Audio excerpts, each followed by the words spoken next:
I'm Michelle Bossino. I'm 28 years old and I was born and raised in London, Ontario. My dad was my best friend growing up. Unfortunately, he had his own addiction issues and he's had them for about 30 years now.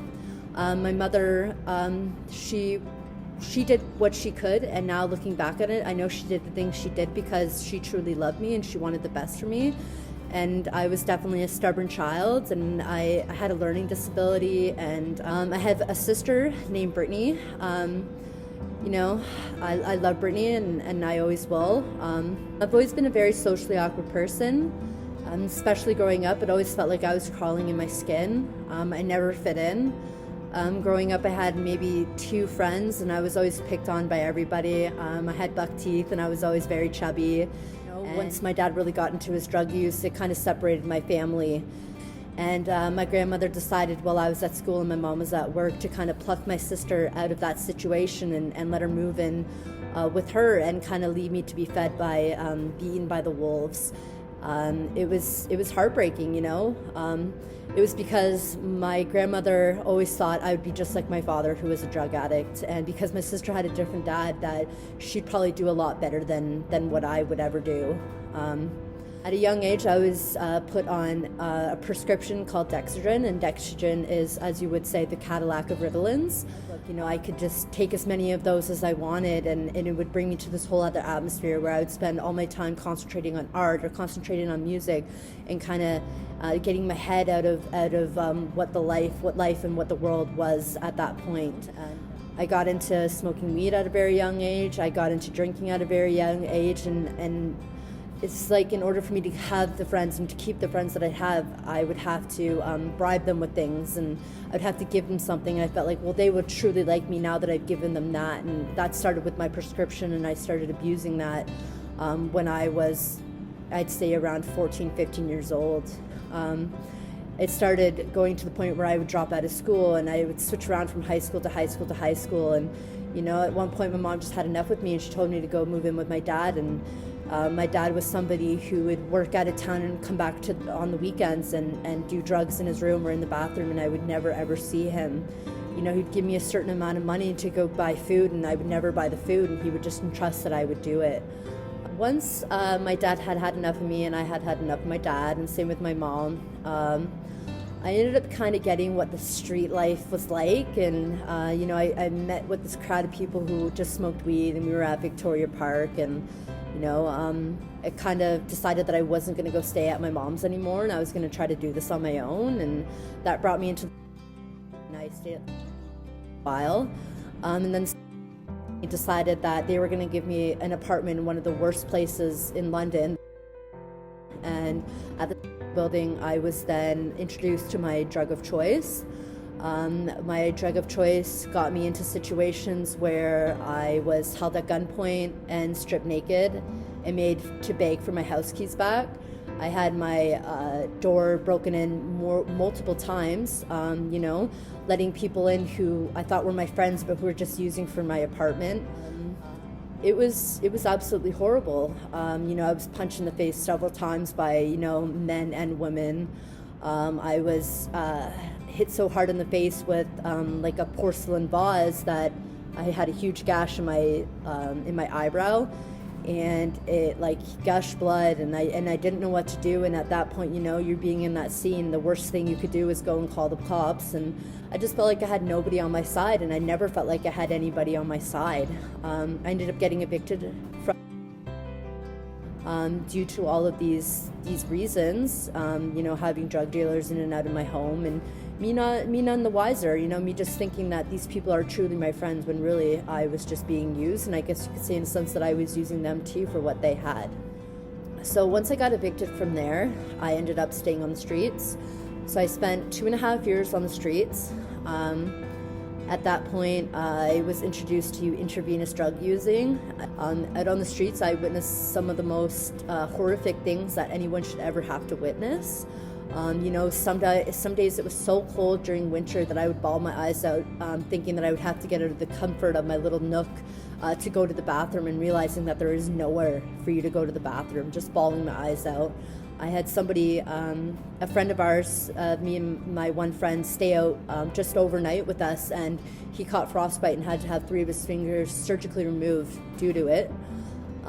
You'd have to sleep with your knapsack under your head because you would wake up and all your stuff would be stolen. I've had my stuff stolen from me so many times that I've had to replace my identification 3 different occasions. The worst part is that, there was and there is nowhere for women of, my age to go to a shelter if you're not being abused, if you're not pregnant. It's just a horrible thing. When I was homeless, it was a really cold night, and I had built myself like this little box fort by a heat grate, and I met like the 2 most beautiful women I've ever met in my entire life. I always told them that one day they were going to run heaven, and that was Amber and Allison of 519 Pursuit, and they thought it was the coolest thing. I always get really emotional when I talk about them because they're just beautiful people. I've always had people make promises that they could never keep, and that was like my dad. He always made promises he could never keep, but he was my best friend, and they thought it was incredible what I had done with this box fort, and they gave me some blankets, and they were like, hey, we'll see you the next night, we'll see you tomorrow. And they were somebody, when they said that they would see you the next day. And every time I had all my belongings stolen from me, I could always count on Allison and Amber to bring me a duffel bag just filled with the things that they knew I would love, and I always did. Their friendship got to the point that when my mother passed away, Allison was the first person I went to see, at her work. I went to see her because I knew she would make me feel better, and she did. My birthday would come around. My mom used to take me out to dinner for my birthday, and twice now, last year and this year, Allison and Amber took me out for dinner on my birthday, just like my mother would. And it was becoming like this actual friendship that I never knew I needed, and I never knew that I was worth and I deserved. At one point, I just had given up. I was sleeping on the corner of Dundas and Wellington. I hadn't showered in days. I was just sleeping in my own filth. I literally didn't care about my life anymore. I was in so much pain. And that's another thing I want to point out. Being able to even take a shower, do your clothing, wash your clothing when you're homeless. There's basically nowhere to do it. I was withering away, and it got to the point where that I didn't want to wake up in the morning. And when I did, when I actually did sleep, I was horrified and I was saddened. So this one time I went to detox, and they let me get a taxi voucher to go to the hospital. And at the hospital, I was given 3 different prescriptions of antibiotics, and the doctor looks me in the eyes and he tells me that if you continue to use the way you use, you are going to die. I go back to detox with these prescriptions, and I take them for a couple days, and then I leave detox just all of a sudden. And even having the doctor tell me that I should never use again or I will die, I go back and out and use the same way he tells me not to. That's just how far I've gone and how much my addiction has taken over at that point. So I did the most that I've ever done of my drug of choice, and I stopped taking my medications, and it hit me quickly. Like, I was sickly. You could tell that I was sick. So at that point, I was back in detox. I had been in detox for about 2 weeks, and I was afraid that I was once again going to get thrown back outside to have to fend for myself, and I knew I couldn't do it. So what happened was is that the Recovery Community Center, the first of its kind in Canada, opened up, and it's a pilot project, and it's a place where residents can go and stay before and after treatment. And I was lucky enough that I was the first person to get accepted there, and at that point I was like, this is it. This is what I need to get better. The day before Christmas, I found myself a sponsor, and the day of Christmas, I started working the steps necessary for me to get better. I started volunteering with 519 Pursuit, which is amazing. Spending every day, Saturdays doing outreach, Monday through Friday, and Saturday doing donation day.